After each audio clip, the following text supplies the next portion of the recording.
Welcome back, everyone. Well, it's time for our next session as well. I'm sure all of you are gathering a lot of insights from all of our speakers who are joining us to share their observations, their learnings as well.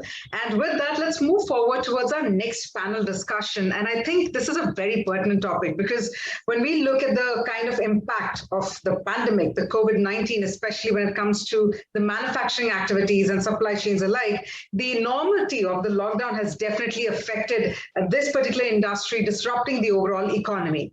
So we do agree that there's been a major disruption that did take place right at the start. But most importantly, it also brings us to the topic, which is to understand as to what could be the long-term lessons that we all could learn from manufacturing during the COVID-19 pandemic. So that's a question on all of your minds. Then let's get the answers from all of our speakers joining in. First up, in order to moderate the session for us all, we have with us Mr. Viegas, consultant, pharma and healthcare industry, a renowned speaker, and it'll be wonderful to have him share his thoughts and also gather thoughts from fellow panelists that include names such as Mr. Sanjeev Kumar Yadav, Head Supply Chain Development and Business Excellence, Nestle India Limited, Mr. Atul Prakash, Head Marketing and Supply Chain with Godrej Industries Limited, Mr. Anish Basu, Head Corporate Supply Chain and Logistics, Berger Paints India Limited, Mr. Sanjeev Aggarwal, Director Supply Chain South Asia with Hafele India Private Limited, Mr. Mayank Pandey, Whole-Time Director Supply Chain, Castrol India, Mr. Bhaskar Kumar, Head Corporate Materials, Talbros Automotive Components Limited, and Mr. Vivek Gosain, General Manager Manufacturing Engineering, MG Motor India. So with that, a pertinent question in store for all of you, which means it's time for some answers as well. Let me quickly hand over the proceedings of the session to Mr. Viegas. Over to you, sir. Thank you, Kavya, for this nice introduction and welcome. Friends, as we all know, we have all experienced the challenges during the past 18 to 20 months due to the COVID-19 pandemic. There have been a lot of learnings. However, there have also been a lot of good opportunities for us to take our businesses forward. So I always say, when you have a crisis, there's a lot of learnings, but there are great opportunities to move ahead. So today, with special reference to the manufacturing and supply chain functions, and I would include both inbound and outbound, we have seen major realizations and changes like work from home, change in some of our hygiene habits, also very good changes in self-discipline. I think the pandemic has made us realize all these changes, both at the workplace and also at our homes. In short, COVID-19 has been a great leveler. It doesn't matter what level you are. End of the day, it brings us down to humans, and it's made a big impact on the way we think and the way we live. So to discuss this and share experiences, we are fortunate to have a very experienced panel from different industries. We have industries like FMCG, food, paints, consumer appliances, petrochemicals, and automobiles. It's a very varied industry. And I think we would like to learn from each of these industries what impact this has had on us and how we have overcome the challenges. And as the topic states, we're here to learn the long-term lessons from manufacturing during the COVID-19 pandemic. And therefore, let me jump in straight into the first question. My first question is actually going to be divided into two parts. And one is from the manufacturing part, and the other is from the supply chain part. So if the panelists would like to take them together or separately, I would leave it to you. And this is what I have in mind. So manufacturers and the supply chain have had to react and adapt their processes in the short term to the changing demands of the COVID-19 pandemic. This was not a planned or a budgeted crisis. This could never have been. So what are the long-term lessons that the industry can take moving forward? And I would request maybe Sanjeev Yadav, if you can begin, and then I will, prompt the other speakers accordingly. Sanjeev, please go ahead. Hello, I'm audible? Yes, yes. Okay. See, as you rightly mentioned, pandemic has taught us a lot of things which should have been there, and these it has rather guided us to redefine our strategy and even the ways of working. So a lot of things have changed, and a lot of business BCP plans which were there on papers were really tested out. So if we talk about manufacturing side, we are a manufacturing as well as a supply chain. Both the things are there in together in the operations. So we have experienced it on both the sides, how we can manage the overall operations. So on the manufacturing, we in a pre pandemic state, we were having very high capacity utilizations. So we were sweating our assets. So those things have thrown a big challenge on our industry. And in the scenario where we were manufacturing few products at multiple locations as well, and there were geographical issues with the supplies, with the lockdown and these things. So that taught us that we had to have the capacity, surplus capacity available. That means from the strategy point of view, we had to trigger our capex much earlier. So we used to trigger our capex at 90-95%, which we have brought down to 80-85% as a trigger, so that we have our business continuity across the units as well.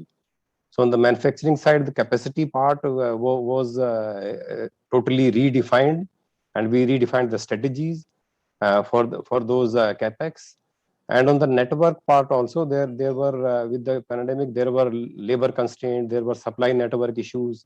So there, how we can have alternate supply lines already ready, that is a learning which we have taken.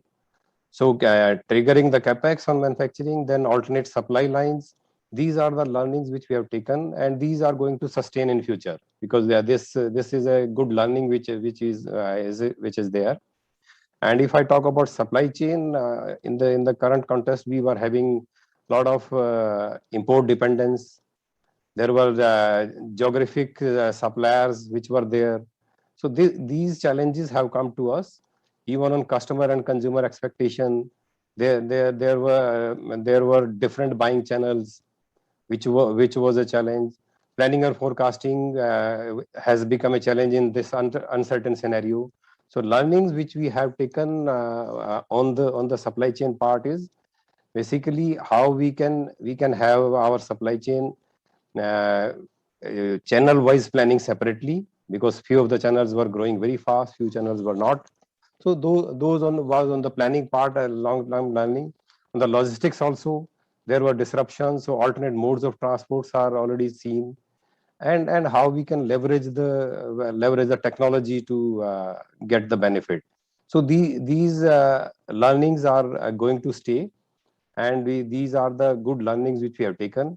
Customers expectations have also changed, so we have redefined our customer service strategy, we have redefined our uh, customer service model, and how we can service those channels with their expectations. So these are the good learnings which we have taken on the manufacturing as well as the supply chain side. Thank you, Sanjeev. Mayank, I think from Castrol side, maybe you'd like to add something. Yes, Ryan, and thank you, Sanjeev, for sharing the developments at your end. I think I'd like to really talk about three things as lessons for long term. And clearly, I would like to start off by saying that this pandemic has thrown many challenges on supply chain community, and I don't think I am here to say that we know the answers. I think there are lots of questions. Answers are unknown, but there are a few things that seem to stick out as things that will stay, and I think I'll try and highlight those three things, and that's shaping our future. So one is, I think, as supply chain professionals and as manufacturing professionals, we've historically placed a lot of premium and focus on accuracy. How good are we planning? How accurate is our delivery schedule? What is my forecast accuracy? Am I meeting my schedules? And that's been a management focus. And I think, as Sanjeev said, the demand has been very volatile. In last year, our demands fell down by about 60%. at lockdown, and then the recovery was much more rapid than we thought. And I think that has highlighted the need to bring agility as a strength in the manufacturing and supply chain, much more than I think we did ever in the past. You can call it resilience, you can call it business continuity, but fundamentally there is a more premium being placed on agility. And I think agility in manufacturing, similar to what Sanjeev said, is how can we rapidly respond by activating capacities that otherwise would have taken longer, and that has been helped either by having spare capacities, but also partnership with our third parties, where we can draw on some flexible capacities. That's clearly been an area. With our suppliers, we have definitely and I think that's something that will again stay, is that there is a need to have optionality. In our industry line, formulations are quite key to delivering the performance of the product. And, quality is assured by working with specific set of suppliers who bring that quality. And I think these times have forced us to really look at that from a different lens. We've actually been able to very rapidly move from one kind of formulation to another when faced with challenges on raw materials. And I think that's clearly adding on to our flexibility. And I think a lot has been talked about in various forums about digitization, but dealing with these volatilities is enabled through digital investment. So we are clearly seeing more investments in our supply chain. We already have advanced planning solutions, but we are looking at putting more investments in our ability to forecast and our ability to respond quickly and create scenarios so that we make the right choices around whether it is service, whether it is maximization of profits or reduction of liability. So I think that's clearly a big area. And I think those are lessons that are going to stick around for us. The second thing I would say is the consumer behavior, and consumer behaviors are changing. But more importantly, I think the larger stakeholder community, whether it is governments, whether it's investors, I personally feel, and I think we have seen a much more interest in sustainability, and it has been kind of it has evoked a collective response, I think, in the society, that sustainability is part of corporate responsibility. And I think we have made a step change in the direction how we are bringing sustainability into our business and supply chain and in manufacturing. So we have put in a lot of efforts in last 18 months to establish our goals in line with our corporate vision, and I see that as something that will continue. The third thing which I would like to say as lessons for the industry, and clearly for us in Castrol, safety has always been at the heart of our business. Safety is one of the core values. It's the top priority for us, and it has we have always said it's good business, but that it is good business has been highlighted and has come to forefront in the pandemic. Because it has been an embedded culture in the organization, it has been, I would say, fairly easy for us to embed the new protocols of COVID, the discipline around it, people recognizing, understanding the risks, and that I think has enabled us to operate safely and operate and offer business continuity to our business. So I think safety, while it has always been a point of consideration, has come to forefront, and I think this is something that will gain much bigger importance, I think, going forward. And I think these are the three lessons I would say. One is being more agile and responsive. Two is recognizing that society and consumers are changing, and therefore we need to be sustainable. And three, I would say, is that having safety really as a core value in the business. Thanks, Mayank, for sharing. I think if we move to the automobile sector, and I might just say, MG Motors is currently in the news for all the new models. So I'm sure there must have been a lot of challenges, but a lot of overcoming of those challenges to introduce new models time during this crisis. And therefore, I would request Vivek if you could share some points on especially the learnings as well as what are the long-term lessons that we have learned.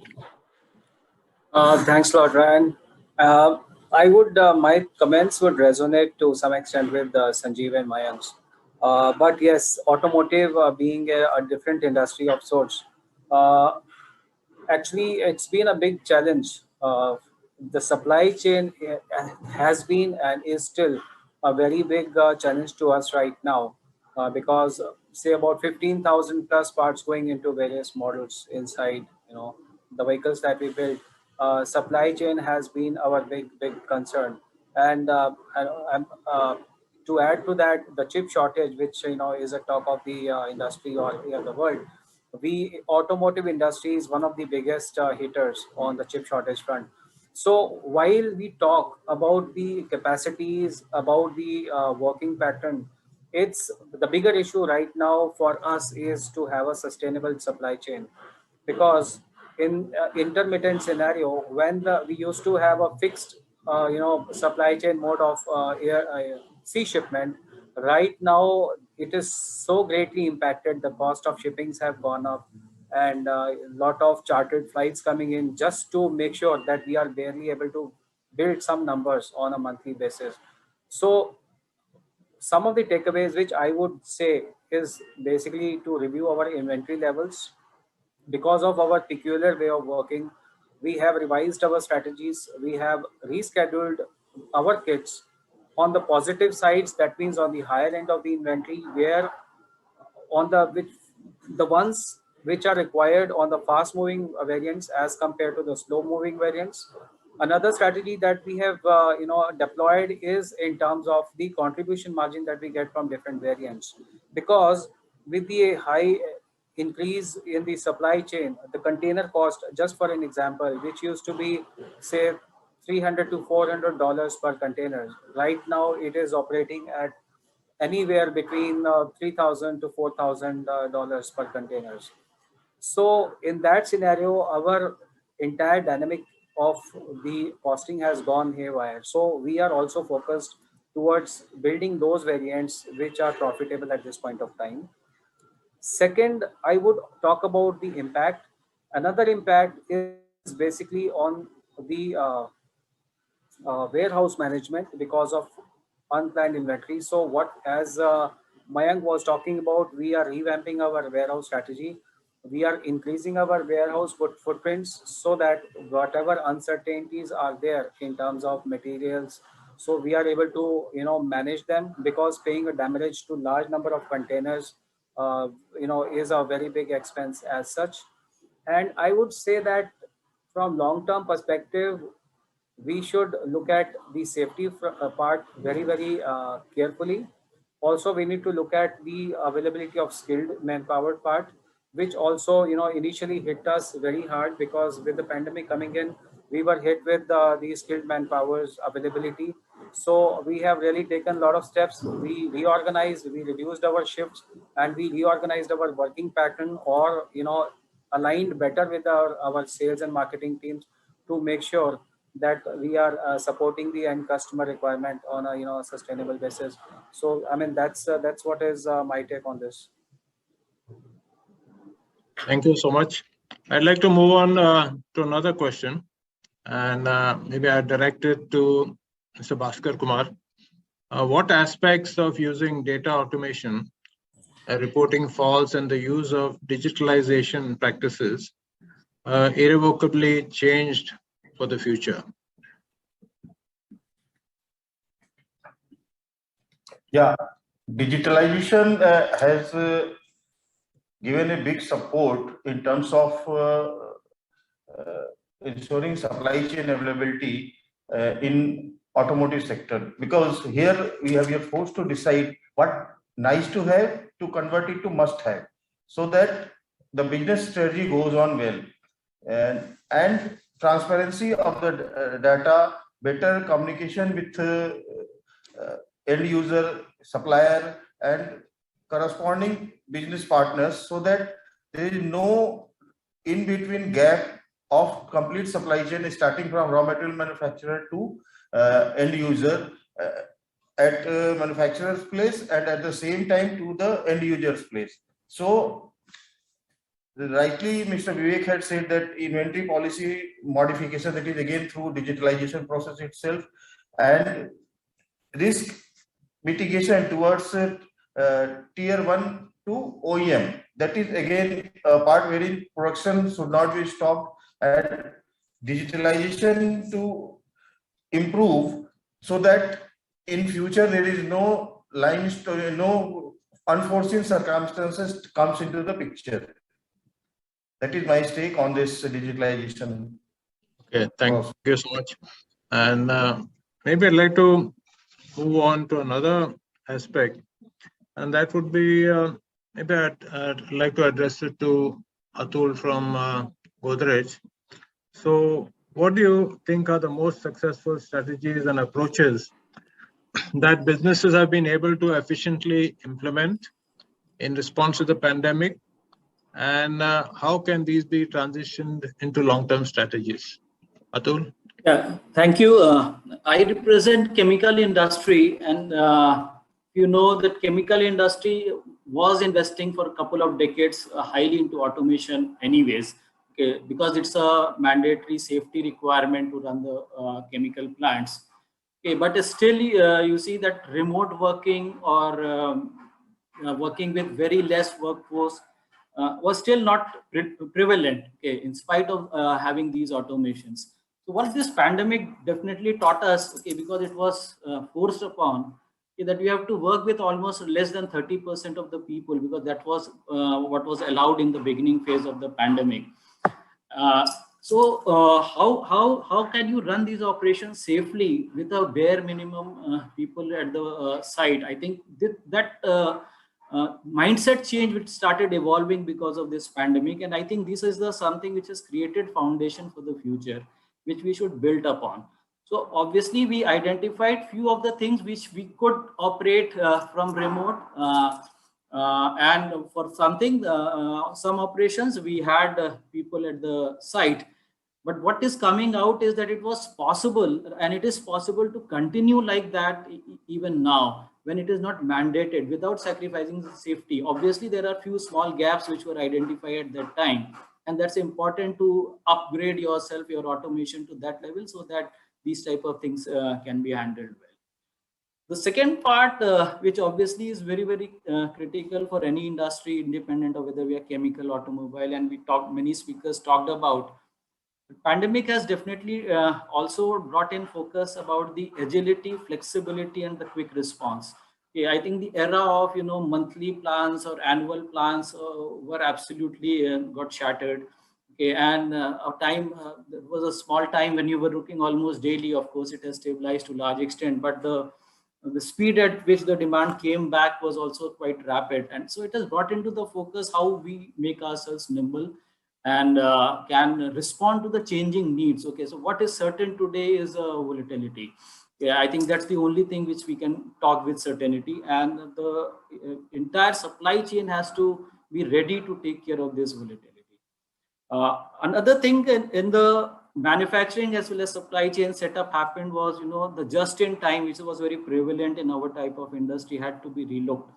Okay, and the supply chain optimization, which was typically done majorly driven by cost considerations, had to be relooked also into the supplyability in terms of in the case of pandemic type of emergencies coming in. So we are seen a lot of efforts across the industry to try and localize large portion of the supply chain as far as possible.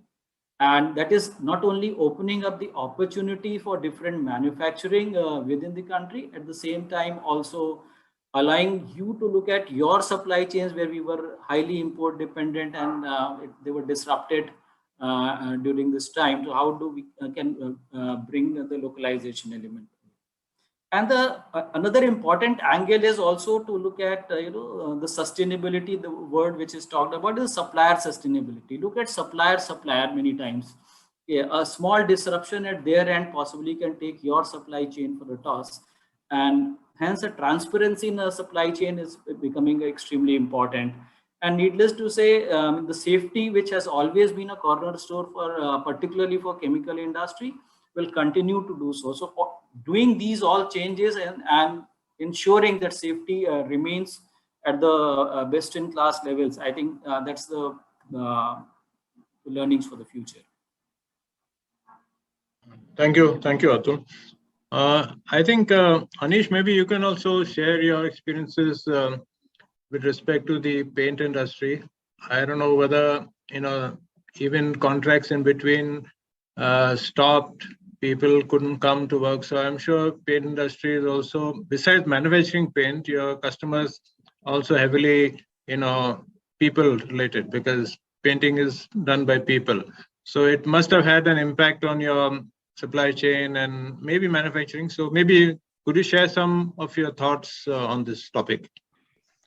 Yeah, sure, Ryan. Thanks, and good afternoon to everyone.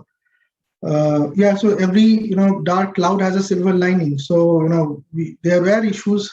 We are still grappling with issues, but we see we have been able to run through this and develop certain systems and processes which are sustainable in nature and which can reap benefits long in the future as well. So we will. I'll just summarize the entire thing. This will be in line with other speakers who have already spoken on this. So basically, I'll be summarizing a bit of problems that we were in and how 3-4 points in which we were able to tackle those situations, and which will probably a long-term takeaway from this type of situation as well. So basically, once we opened after the lockdown, we found out that the entire demand mix has completely changed. So not even the material mix, but even the pack mix that were in demand, we actually sell approximately 3,000 SKUs across the length and breadth of the country. So everything was in a flux. So, the forecasts were failing, as I told you, not only in the material mix, even the pack mixes were changes. There were various reasons which practically came out later on. But what we found out is that, going forward, there has to be a much more robust S&OP process. The sales and operations planning processes that are there, which are forecasting areas, which we also use digital statistical forecasting tools, and all those things have to be much more inclusive in terms of all stakeholders. For example, we started using a collaborative platform wherein even the sales teams across the hierarchies and the marketing teams were pulled in. Objective over here is to take in the feedbacks from everyone, and more or less in most of the times these things are done in many companies, but we try to broad base this and try to pull in as much possible in terms of data that can be taken in, and utilize those data in order to bring in demand sensing or demand planning that is more relevant in these times. So that was one part of it. And we continue to do this. The second wave and the rest of the things, and the entire many also highlighted, Vivek also highlighted that there is a major problem in terms of imports and all those things also. So the disruption continues, and these type of changes that are there, and the way we have handled this, and we are handling this in terms of S&OP processes, is trying to mitigate to a certain extent the problems there. Second was that, as the demand mix changed, it changed towards, the bottom of the pyramid demand mix started getting increased. Okay. So what happened was that we were not, as a production house or a manufacturing concern, we were not ready for such a abrupt change in mix. So it also taught us another thing. We use toll manufacturers, outsource, vendors who does FG for us also. It taught us in order to have those FG vendors ready. At any point of time, we can use them. At any point of time, we can just broad base our product portfolio over there.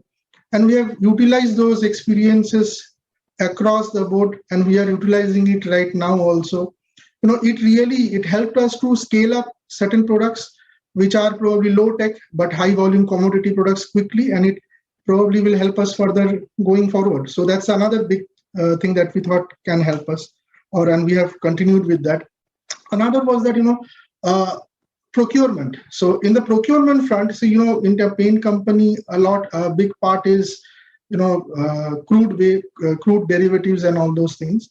And there was a massive issue, the entire value chain got disrupted badly. Okay, so in that case, generally what we used to do, we used to go by short-term plans based on prices that are available globally and on those things.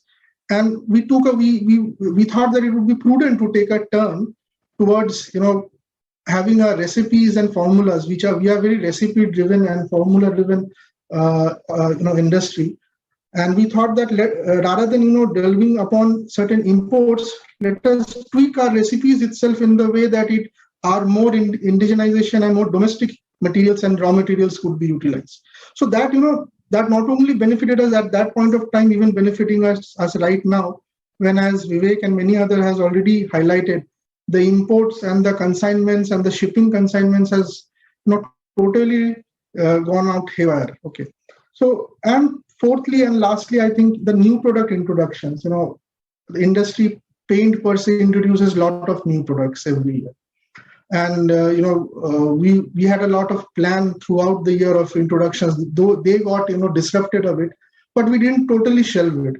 But what it led to was that the normal process of new product introductions, basically consulting with the dealer network, consulting with our in-house, doing certain customer research, all those got badly impacted. So we got, from supply chain point of view, we introduced a different digital channel and a digital tool, utilizing the various aspects of collaborations where the branch manager, alongside the sales hierarchy, entire sales hierarchy, the marketing, the supply chain, all can collaborate together, give their own inputs, have stakeholder meetings, and finally close it across the paint, all virtually. So this is again a very big takeaway. All those NPIs that we had done through them had been a success in this way. So these are the very big learnings that it may not, as I told you at the beginning, there may be a dark cloud, but the silver linings are always there. So it taught us that there are way abouts, there are way outs which can be taken even in such situations. So those are the major learnings that we can think about from. Yeah, thank you, Anish. And finally, to Sanjeev Aggarwal, I'm sure you also had some major impacts because of the pandemic in your consumer product industry. So maybe you could share some views of how you handled it and what are the learnings for the future. Sure. Thanks, Rian, and good afternoon, everyone. I want to highlight a couple of things. Before me, Sanjeev, Mayank, Vivek, Bhaskar, Atul, and Anish talked about a different aspect and try to cover almost end-to-end aspect of a supply chain. I try to go the key 4 arms of a supply chain one by one and try to talk about the situation, what we learn in COVID, not we, almost everyone focus and learn on that, and how we mitigate and how things is changed. Before I go, some fundamental things which, in my opinion, all of a sudden lockdown really reflect the strength of the company processes, how connected processes are, and how can we work remotely all of a sudden. A lot of BCP, what we talk and we prepare, could not trigger because this change happened all of a sudden. And BCP also, we typically do couple of function continue to work in the office, couple of they go out. But this is a total different type of BCP where digitalization is the only thing, because next day morning you all start working from home. So I go first on a plan side. We all touch base about demand forecast.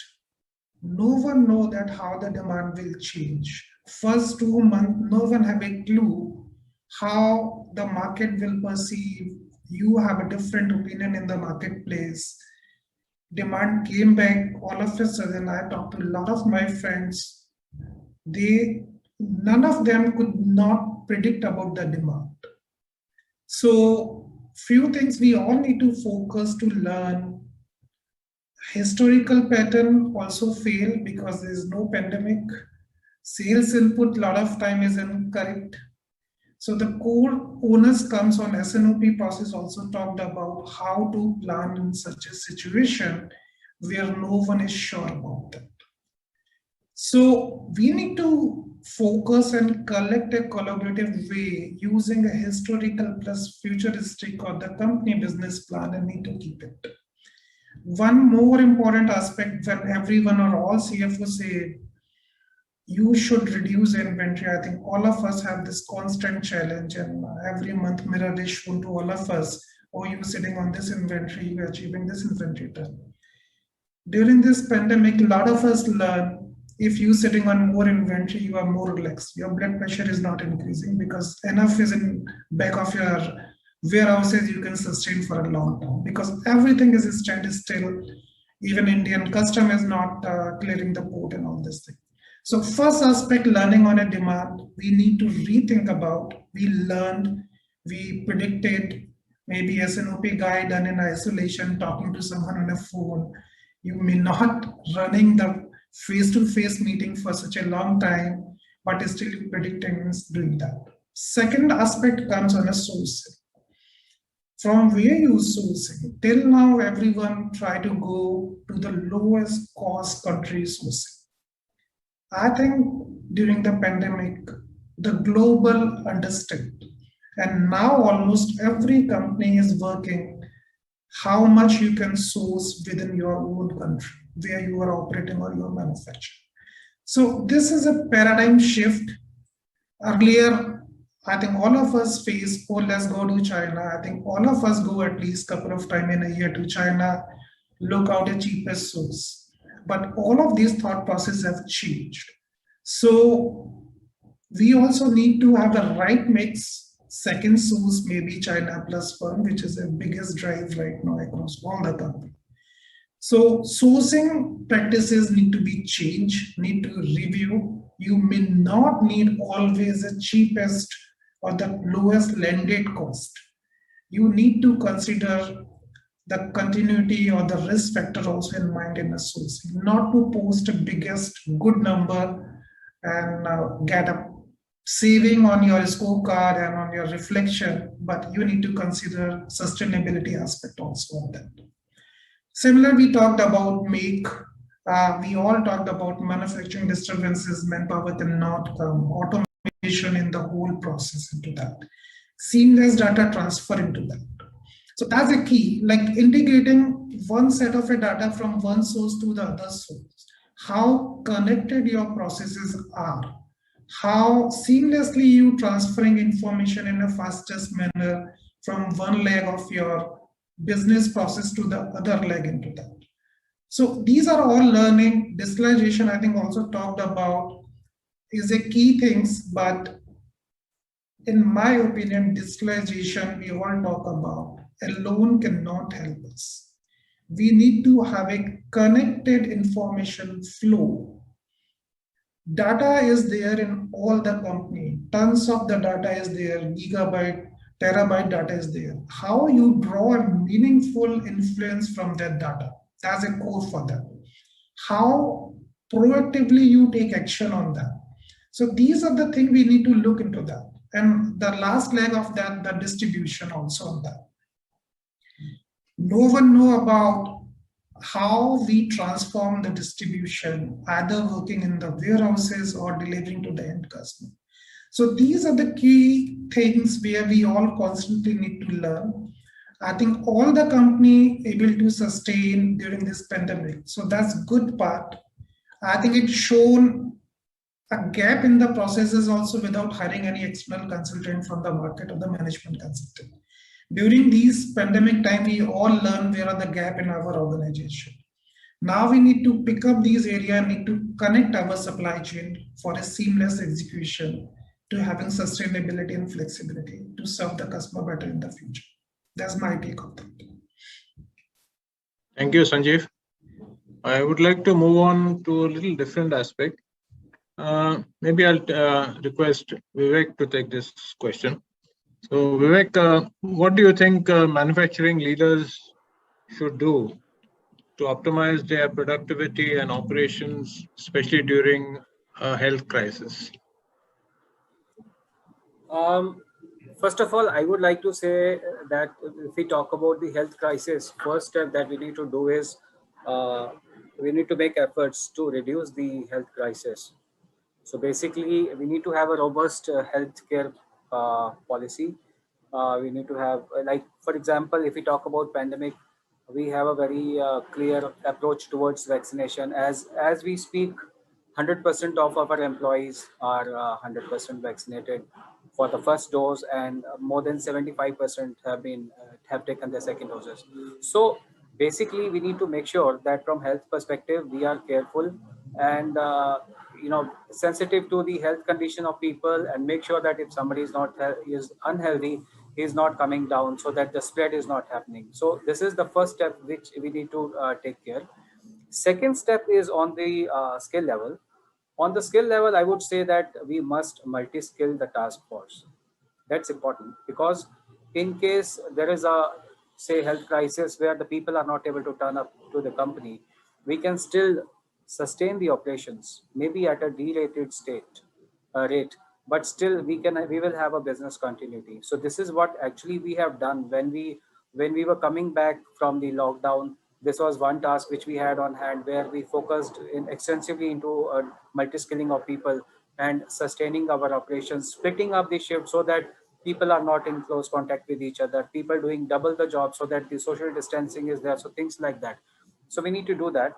Second is critical operations, which require a very high level of skill, which not many people are able to perform. They need to be looked at from migration from manual operations to automation. So if we can do that, we can reduce the dependence on the manpower and rather look at automation. That's the second part. Third is we need to invest. I mean, with pandemic coming, we had a lot of discussions, a lot of talks around IIoTs and Industry 4.0. So basically, we need to look at 4.0 solutions and see wherever we can have so these solutions implemented, mainly in terms of predicting the operations, or in terms of the facility management or maintenance, so that the responsiveness to the uptime of the plant, that is much better improved, so that we rely less on the skill of the people and we rely more on to the system competency as such. So I would say that migration to Industry 4.0 solutions, smart solutions, is we need to do that in a careful manner. Next, I would say that when we had this situation where we had dearth of skill, at that time we ended up recalling some of the skilled people, like apprentices whose tenure had ended. So we need to have a lookout of these kind of skill sets available at most of the times. I would say that as we speak, my industry, specifically automotive industry, is going through a tough time, because there was an announcement of Ford, and we have some thoughts here, in some news hearing about Honda also. So in our industry, more skills are available than the demand. So actually it's an opportunity time. So this is the time where we need to look at, we have the right skill of people working in our floors. And also I would say that we also learned during pandemic that while the manpower resources was a concern for us, it was also a concern for our vendors. So we also need to make sure that the entire supply chain line, in terms of vendor capabilities, are also taken care. We need to have a look at them and make sure that they are also up to the speed in terms of being responsive to the high demand. So as we move from the impacts of the pandemic, we are moving more towards the better times in terms of the demand. And of course productivity is one more one enabler to meet those demands. But I would again come back and say that we are badly hit by our supply chain availability of the components, because of high level of import. We import about 66% of the components, or 33% or so is our local this thing. So I would say that we need to also look at that aspect. And as far as productivity is concerned, with the right set of people, right flexibility, we can meet the demands in the requirement, even if we have a health crisis on hand, to sustain the delivery of the products to the customer. Yeah. Thanks, Vivek. I have a question for Mayank. I think this is on ESG. So by ESG, we mean environmental, social, and governance. So what are the implications of enhanced forms of ESG? And with respect to sustainability by businesses, how do you see the role of supply chain playing out in the future? Yes, Ryan, and thank you for raising that question. And I would actually wish that my panel members could share their opinion. But I think we are a global business, and while Castrol India is an entity in India, we are part of BP Group and BP Lubricants. So I think sustainability and ESG per se has clearly seen a renewed focus, and I think my fellow colleagues in automotive industry are experiencing that in form of electrification. But clearly in oil and gas industry, the implications of that are in the carbon footprint that we have. We have aligned ourselves to the Paris Accord and goals. And BP, for example, has kind of been a leader in the oil and gas, but said that we would like to achieve net zero by 2050.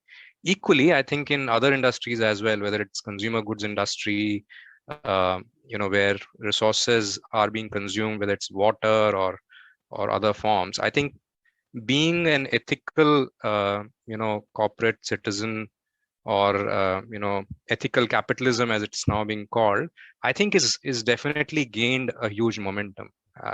You in your introduction said that pandemic is a great leveler, right? And I think in some ways the collective conscience of society, whether it's investors, whether it's governments, whether it's consumers, I think that's definitely seen an uptick. And if you look at any organization, majority of the greenhouse impact or CO2 impact actually resides in supply chain. And I think that's a very important implications for business leaders and supply chain leaders, because clearly in pursuit of these goals and for the greater good, supply chains have to play a very important role. And that's something that we are experiencing in Castrol. And I have to say that it is challenging, because while the goals have been set, whether it is being net zero by 2050 or sooner, I don't think the paths are clear. So all of us understand the need for doing it, but it's very how do you get there is essentially quite unclear. And it's an area where where we don't compete. We don't compete at all. I mean, across the companies or industries, this is an area where I think, because it is for the larger good, we should collaborate, and success will only happen through collaboration. And I think that's an important point. It's about collaboration, not competition in this area. The government industry collaboration, of course, will shape the sustainability policies. Within Castrol, I think we have in fact in last 12 months chosen to articulate very clearly what our strategies on that. We call it Path 360, which essentially represents a 360-degree approach to sustainability, where we are focusing on three things. One is to reduce wastage. Now, clearly, reducing wastage has been part of any supply chain organization, but we see this as in synchronization with reducing wastage in energy, reducing wastage in water, reducing wastage in other resources that we consume. Reducing carbon footprint, again, within our scope of operations, whether it's our factories, but also how we deliver our products is another area. And we have taken commitments here that we would reduce 50% by 2025. We've also signed up a commitment that will reduce our plastic, packaging that we generate. So we'll reduce it by half by 2025. So, we've really taken some bold goals there. And the third one in our goal is, and our strategy is to improve the lives of people and communities where we operate. To that effect, I think the focus is also on supporting some of the stakeholders that we work with. So Castrol has been at the forefront on road safety, and through our CSRs we are working with the communities of our truck drivers in the country, and we are touching their lives and improving their well-being. They are not just carrier of our goods, but also consumers. So they are a very important stakeholder for us. Equally, in our industry, we work with another strata of society, which is quite marginalized. These are the mechanics who basically repair our bikes and our cars. And that's a segment of society where we believe we can play an important role in upskilling them. So there is a program called Eklavya where we work with them. And that's a small way how we see us playing an important role. But, coming back to the point that you raised, I think, these goals are very challenging, and clearly when it comes to operations outside of our control, so how do you distribute your products and how do you carry your products or raw materials? I think those are the the areas where impacting and reducing our environmental footprint, I think, is a real challenge. Is a real challenge. And I think I would use this platform to really call out to the panelists, but also the participants, that this is a place where industry needs to come together and collaborate. Yeah, I think those are my my thoughts, I think, on this particular important area. And clearly, I think that Indian industry will see more action in this area, and I think we are experiencing that in West.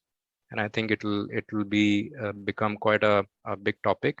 I don't know if if it's been in news, but CRISIL, for example, has already started rating entities on their ESG score, which not only includes what the work they do in environment, but also governance, etc. And I think this will become order of the day and will gain importance. Thanks, Mayank, for your sharing. And I think we have one last question, and that is, we'll have to make it a bit quick because of the timing. The question is about, has there been any change in our relationship across the supply chain, whether it's between our line managers, employees, whether other departments, with respect to communication, collaboration, transparency? If you can share something very quickly, I'd request Atul, if you could share something from your point of view. Just a quick word. I think when many of the team members are working remotely, it becomes important to communicate in a manner which the message reaches at the right place. And the second one, in these difficult times, many people are looking for psychological safety, and that's again communication plays a very, very important role.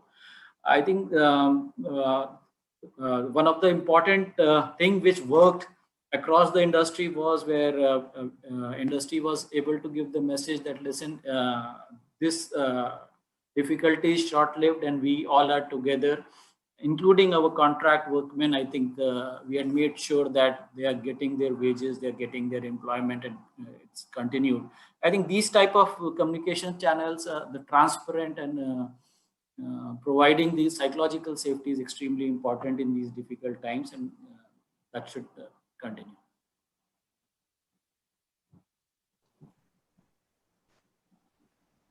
Sanjeev, would you like to add anything? Yes, one more thing. See, in terms of relations and collaboration, which has changed with this pandemic is basically we were doing a lot of CSV activities earlier, but with this pandemic, we felt that there is a need to serve the society on the vendor side as well.